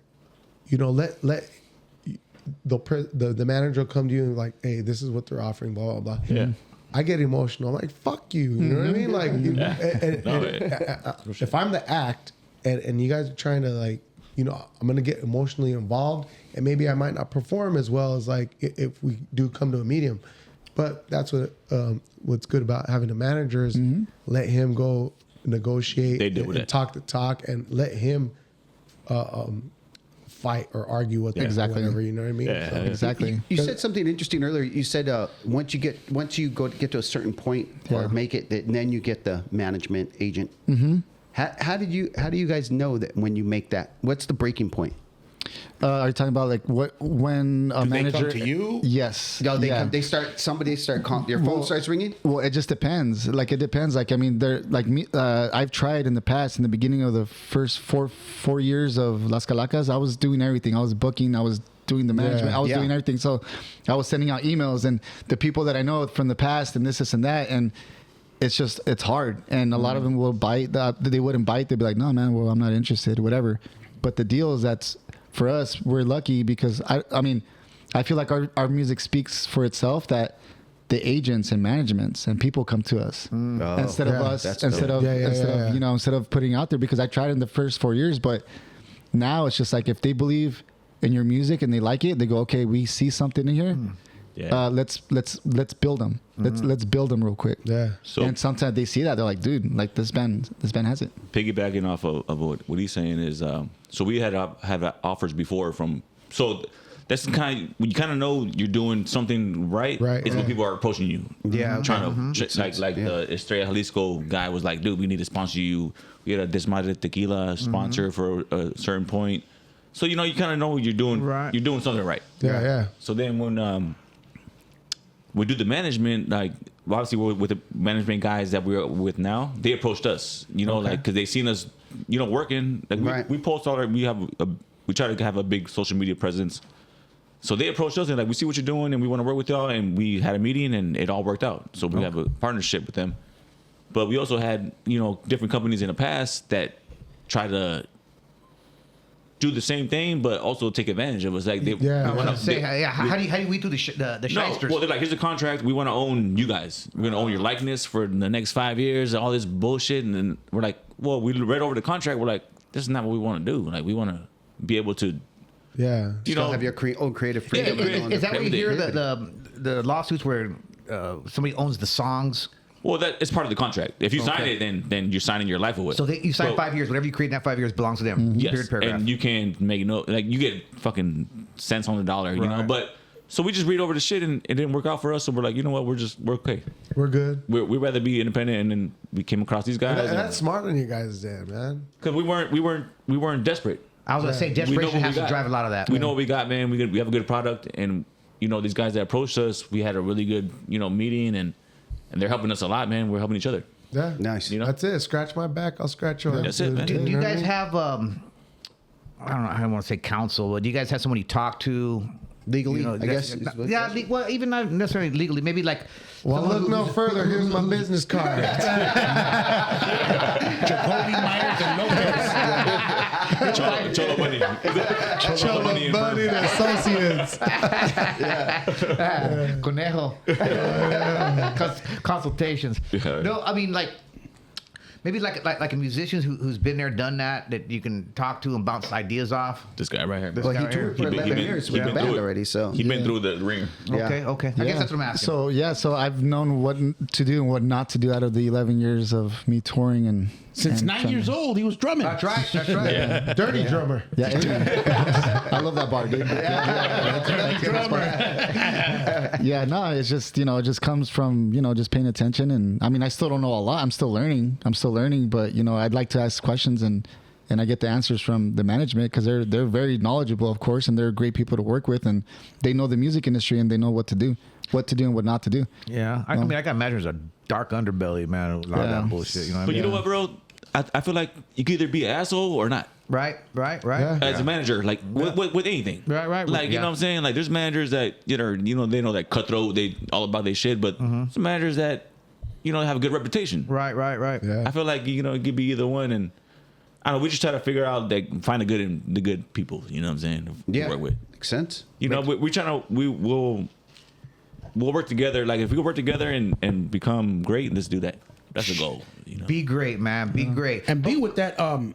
You guys have a collab with, and you see your shirt right there, Working Class Cultura. Yeah. So, how did that come about? So I seen Ray do this podcast recently, or in the past. Mm-hmm. Yeah. I haven't listened to the whole interview, but I seen the clip you guys posted recently with the Fat Joe clip. That's pretty good. So I known Ray for about 20 years. Okay. It's my big brother, and I seen him start up the brand and everything. So I've I've been supporting him since day one, and once I joined, he's been supporting me with my hip hop stuff, and then when I joined the band, kind of just rolled over to us and been kind of our sponsor and just showing love to us, man. So I love that dude, man. He held me down. So he's your neighbor too, right? Yeah, we live across the street from each other. Can I borrow some sugar? I'll be over, man. Every night, man.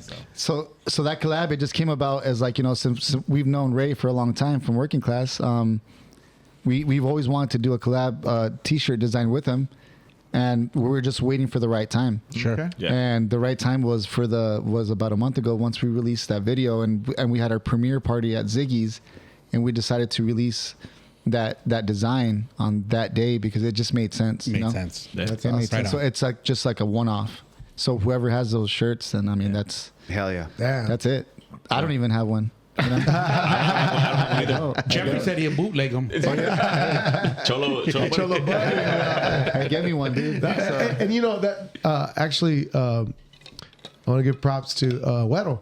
Weddle, yeah, Weddle, you know, too, of course. Weddle hooked us up. He's a homie, too. Yeah. He Robles. Yeah. He introduced me to Rafa at Ziggy's. Ziggy's, and what was it? Hoodies for the holidays. A-bomb. It was That's hoodies for the holidays. A-bomb. Huh? A-bombs, yeah. A-bomb effect. So then, Weddle called me over and he's like, "Hey man, this would be a good dude to have on your guys' podcast." Blah, Hell yeah. blah. So he made the introduction, and That's awesome. here we are, man. Here we are having a good old time, man. And that's what's great about this little community thing going on right here. I Yes. mean, you're talking about, Weddle hooked you up with there, Ray hooked you up with there, and then Ziggy's there.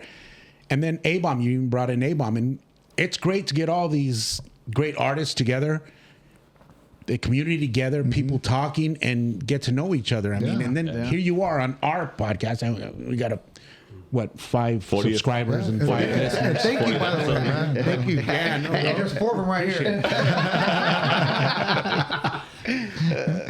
No, but it's great. I mean, we've always wanted to have you guys on because you guys are from the neighborhood. Yeah. And like he said, he moved. He kept going up, but now he's in Mesa. He's a Wolverine. He's a Wolverine. yeah. But he is a Wolverine. That's a right. Wolverine. Right. Mm-hmm. A true drummer, though. Hey, my old lady Theo didn't recognize genius, bro. I can't help that, bro. You know what I mean? And George, to piggyback what you were saying, since we've been doing this podcast, I've met more creative people, man, and you guys all run the same circles, man. Like talking right now. I mean, I didn't honestly before we did this, I didn't even know that. I just didn't run those circles. You know what I mean? Yeah. So I learned a lot over this last year and a half, 2 years we've been doing this. That's awesome. You guys are definitely talented. I mean, all of you guys. Appreciate it. It's amazing. Look at I had to use big font on my notes. All good, man. Yeah, I've been introducing Tim to a lot of new stuff ever since we've been little. Yeah. You know what I mean? It's, bring him into my world a little bit and say, look, man. If your son wasn't And here, that's his big cousin, and he's teaching him stuff. Oh, really? Oh, wow. he's sitting on a cushion. This is true. It's true. It's funny, man. That's dope, man. But also, I've been seeing you guys doing work too, though. It's like getting artists and people on the podcast, man. So it's dope. Good for y'all. Try to expose people, Yeah, man. You know awesome. what I mean? And like anything we can do for you guys, let us know, man. If there's Much appreciated, man. Much appreciated. any way we can help out. We're on security, whatever. One day drummer? Can we get a one day drummer? No, you don't want that guy. If he gets hurt, you gotta step in. You know who that is. You don't want that guy. Attorney at law. Cholo Bunny, get Cholo Bunny and the hype man. Yeah. If they looked at me solo time, it's solo time. Hey, I'll let you know right now. If Dash falls out one day, he gets laryngitis, I can fill in. Okay. Oh yeah. We got the same similar tone. Yeah. That's funny, dude. No, man, we appreciate you guys being here, man. We definitely appreciate you guys being here. And I have one more last question for you. Shoot. Dream venue. Where would you guys like to play, man? What's the dream venue? Go ahead. Go first. One of my dream venues is Red Rocks. Mine too. Yeah. I would say Red Rocks as well, or Madison Square Garden. Let's make that happen. Let's make that happen. Let's make it happen. Yeah. And you know what? And we'll sell your merch. We're going to take nothing. Outside the venue. Outside the venue. Actually, We ain't go to jail for nobody.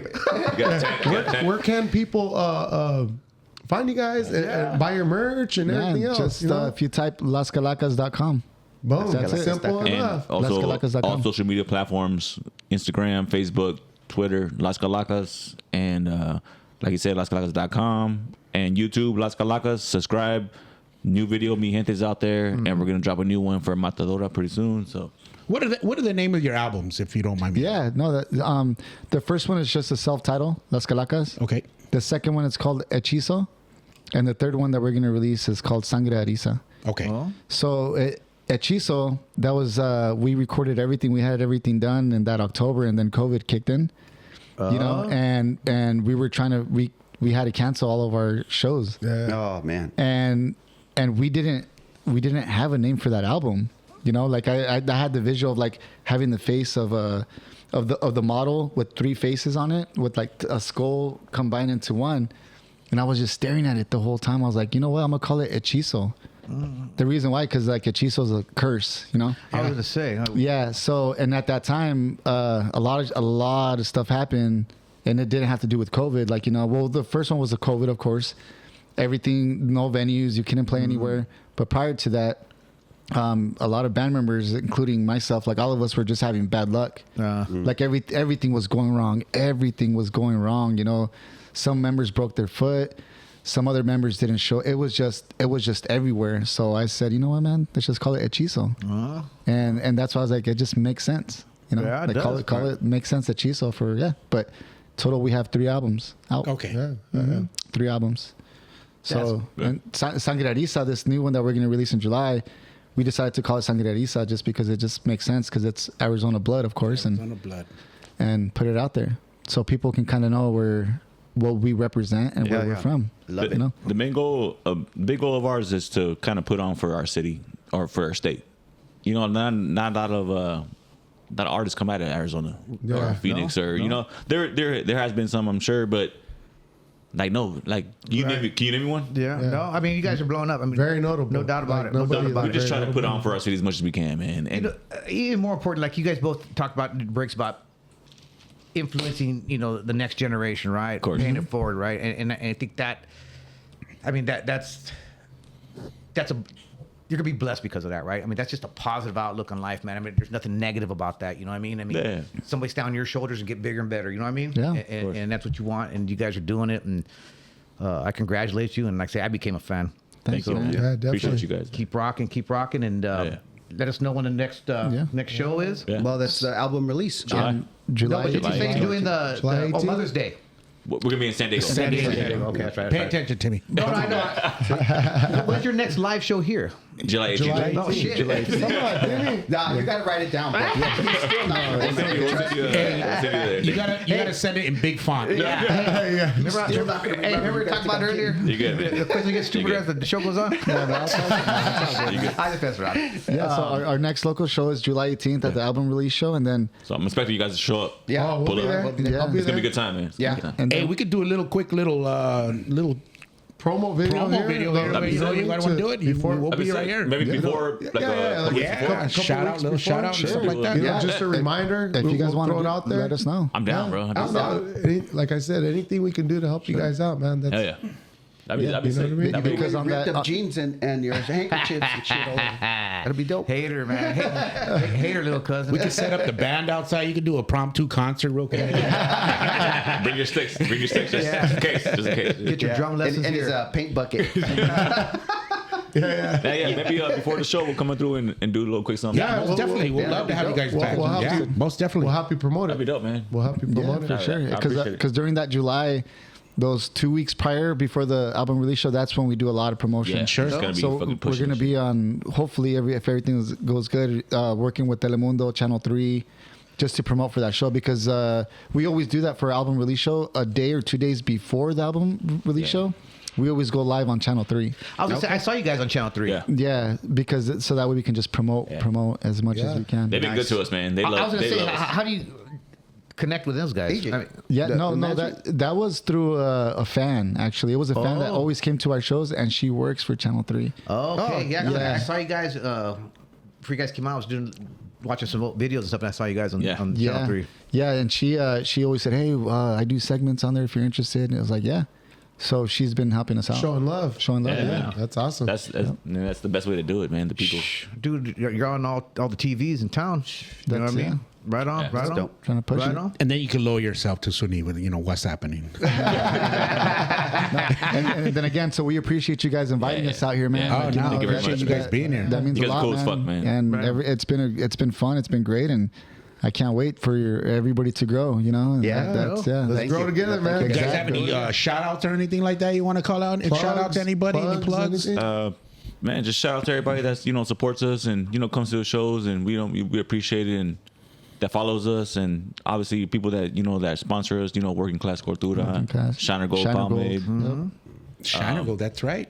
Adi, Ziggy's, everybody. Adi, of course. They shows mad love and always help us out, man. Just everybody, they know who they are. Right, right. You know what I'm saying? Right on. I mean, just say thank you. We appreciate I it. think I say on behalf of everybody here, Matt, we wish you guys all the best of luck, man. I hope you guys just blow up, man. Take the world Hell over. yeah, Thank you, man. I really truly Appreciate that. hope that.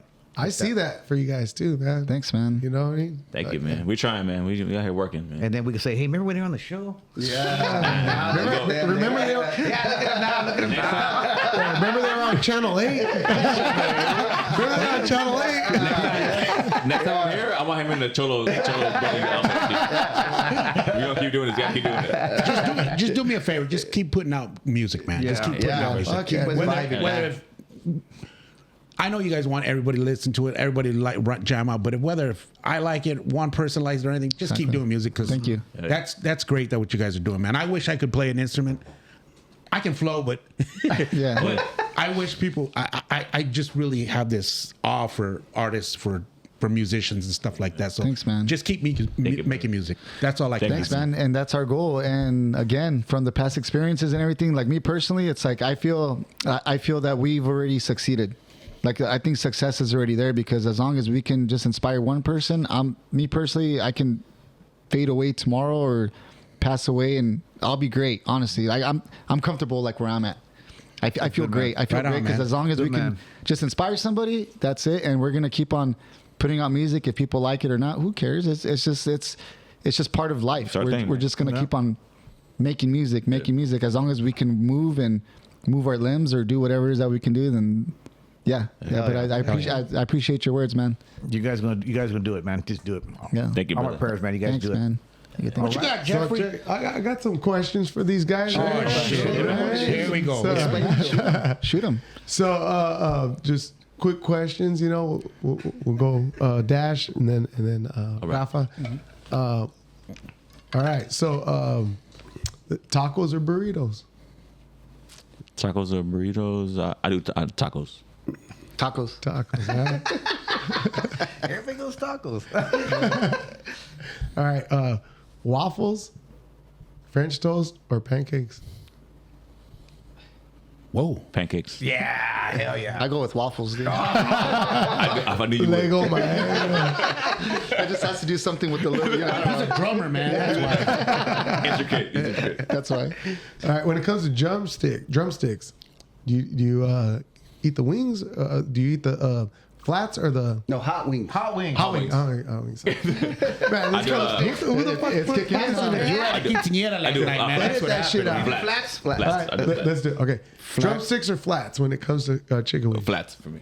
Flats, dude. Flats. I don't like drumsticks, dude. I don't. Yeah. The drummer doesn't like drumsticks. That's odd. We need to get them with the drumsticks on the Yeah. That is the irony, and I always Yeah, get it shit is. for that. But I like the flats, man. I don't know, it's better. Yeah. No. Yeah. favorite cereal. Cookie Crisp. Ooh. Yeah. That's a new one. Wouldn't I used to eat cereal? Chocolate chip cookies, bro. Cookie Crisp. Yeah. Hold on, wait. Hold on. From Okay. the same bowl? Actually, Yeah, one spoon. actually, I feed him. hey man, 2 guys, 1 spoon.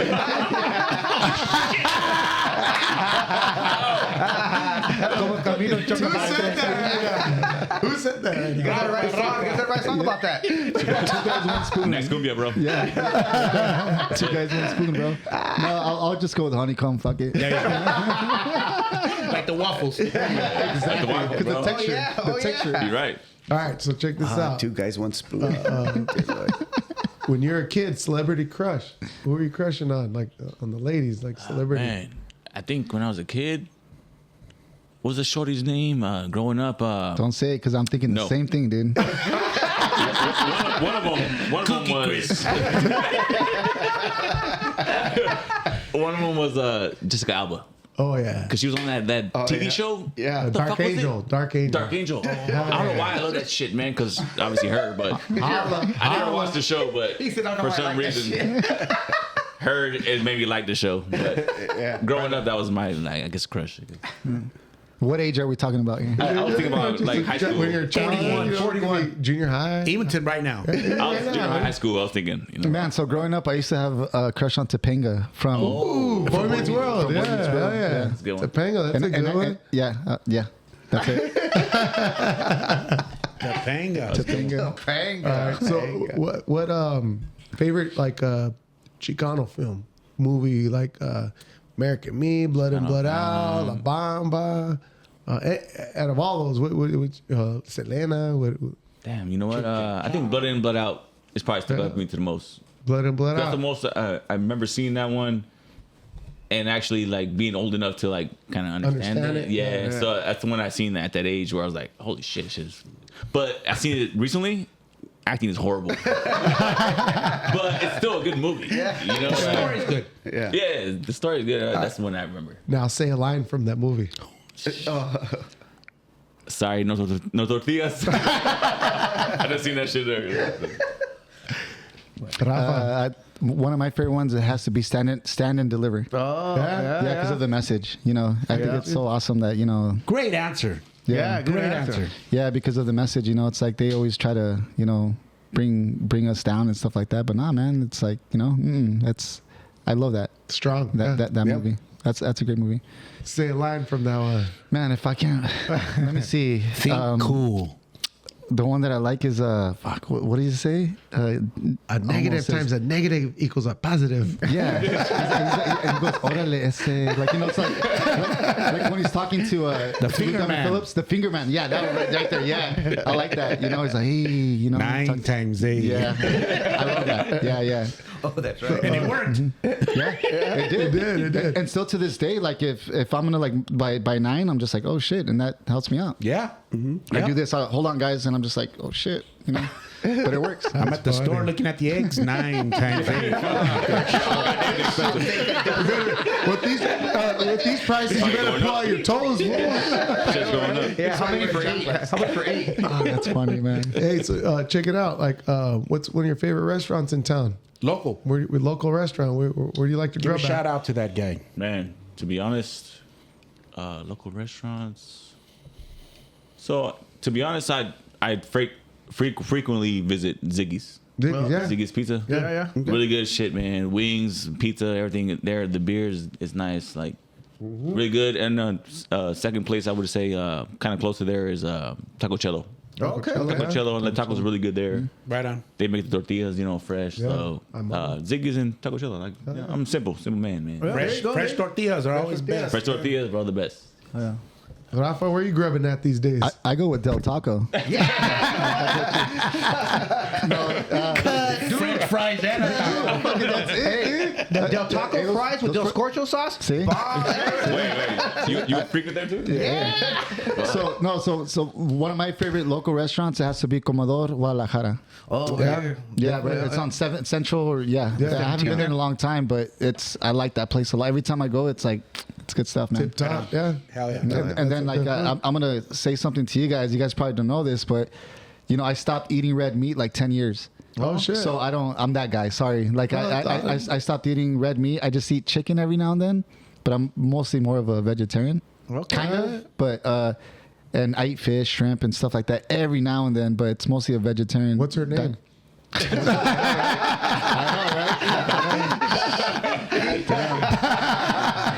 Is she on Tinder? Swipe right. You know, Smells like fish, but it tastes like chicken. the only thing I know is that she hangs around in Easter and talks to guys. That's it, dude. Hey, I got a quick question. I'm still one of Jeff's. Yeah. What song? Your go-to song in the shower? No one's listening. Yeah, which one are you singing out of here? Damn, you know what? If no one's listening. No, you're in the shower. Guilty pleasure honest, song. In the shower where you're just putting on a playlist? Or on the ride. In the ride. You're singing, man. You're singing acapella. Guilty pleasure song. You know what one I've been bumping lately when I hit the shower, like then on the playlist? Yeah. It's either playing first or in the playlist itself is Baby Shark. no.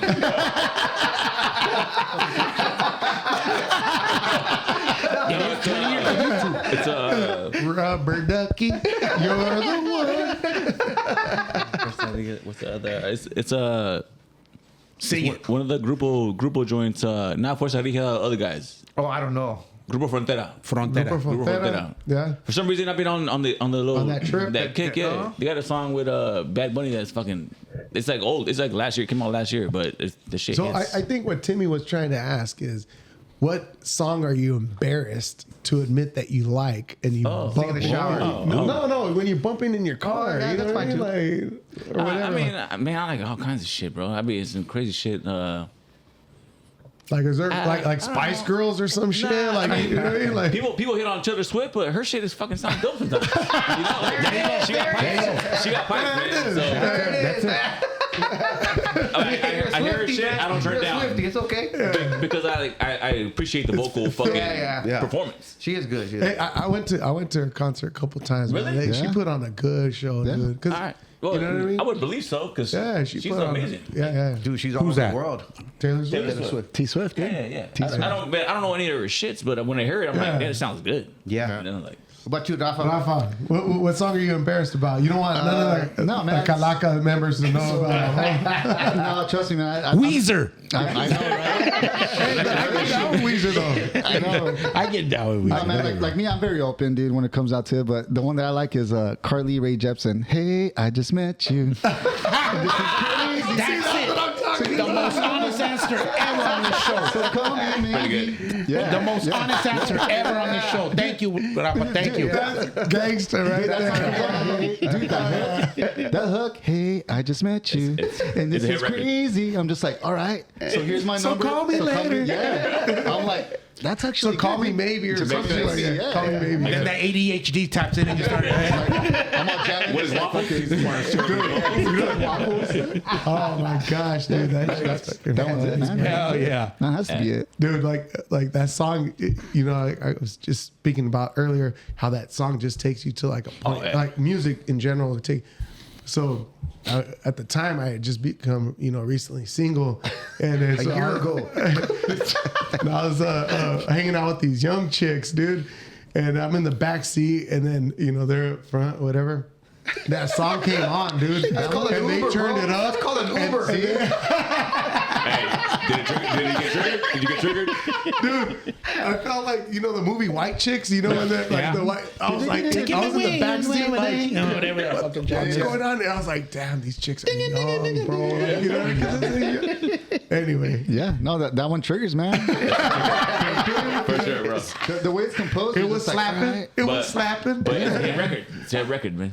Did you mess with any of those young chicks? That's all. I don't kiss and tell, but I'll let you smell. No, you didn't. Anyway, The Chola Bunny.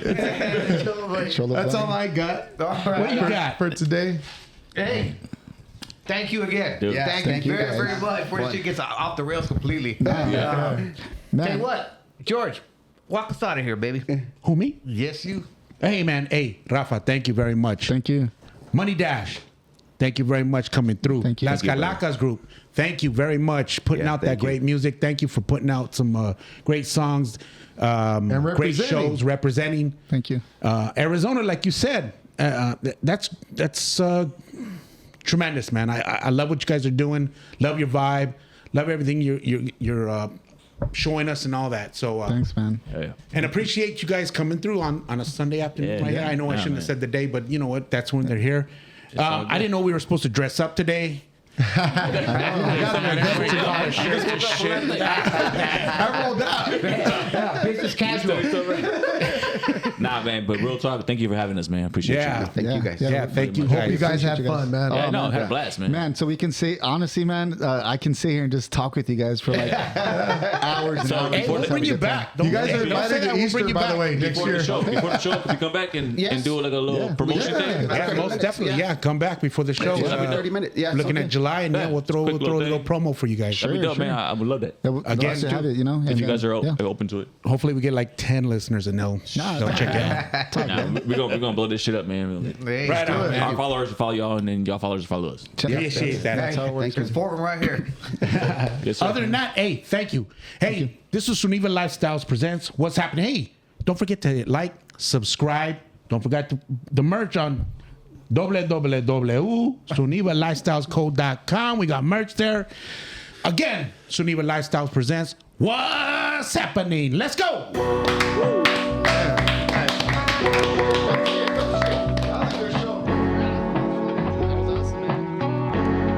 This is how we do it on the avenue.